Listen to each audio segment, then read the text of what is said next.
L'Auditorium Cesare Baronio ha ospitato la cerimonia di premiazione del concorso per le scuole Impariamo a riciclare uguale rifiuti zero. L'iniziativa, che ha coinvolto le scuole primarie e secondarie di primo grado della città, mirava a sensibilizzare studenti ed insegnanti sui concetti di riduzione e riciclo dei rifiuti. Moltissimi gli elaborati sottoposti alla giuria, presieduta dall'ex dirigente scolastico Sandro Rapini, giunti sotto forma di cartelloni, disegni, elaborati scritti, plastici ed in formato video. A premiare i giovani studenti il primo cittadino di Sora, Roberto De Donatis, accompagnato dal vice sindaco Fausto Baratta. Da come sono stati redatti i lavori, prodotti assolutamente di grande sensibilità riguardo alla problematica dell'ambiente, io ritengo che questi bambini si siano impegnati al massimo.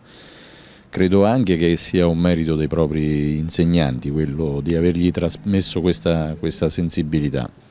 E quindi auspichiamo che questo modo di intendere la didattica in relazione anche al rispetto dell'ambiente sia la possibilità di vedere le prossime generazioni più attente a quello che è, come dicevo prima, una possibilità non solo di gestire nel modo più ottimale il ciclo dei rifiuti, ma anche una risorsa economica in modo da poter creare occupazione ed avere anche una ricaduta positiva sotto questo aspetto. Il concorso, promosso dall'assessorato all'ambiente, nasce dalla sinergia con Erica, la cooperativa sociale che si occupa di tutela ambientale sin dal 1996.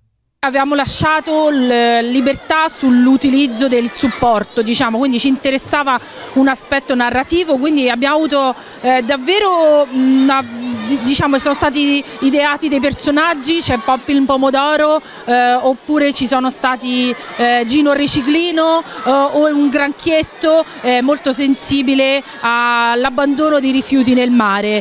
Quindi sicuramente grazie alla collaborazione degli insegnanti, che ha guidato le classi, devo dire che siamo stati molto contenti.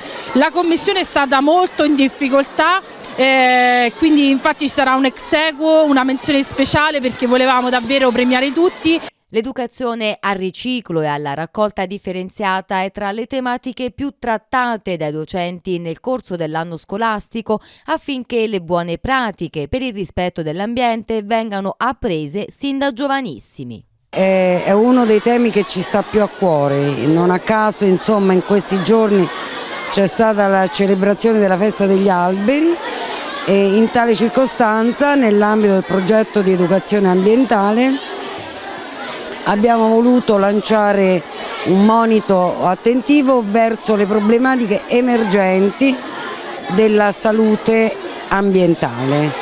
E quello di oggi, il concorso al quale abbiamo aderito, che è il riciclo, l'arte del riciclo, rifiuti uguale zero, è in continuum con il progetto avviato da settembre di educazione ambientale al rispetto dell'ambiente, all'arte del riciclo.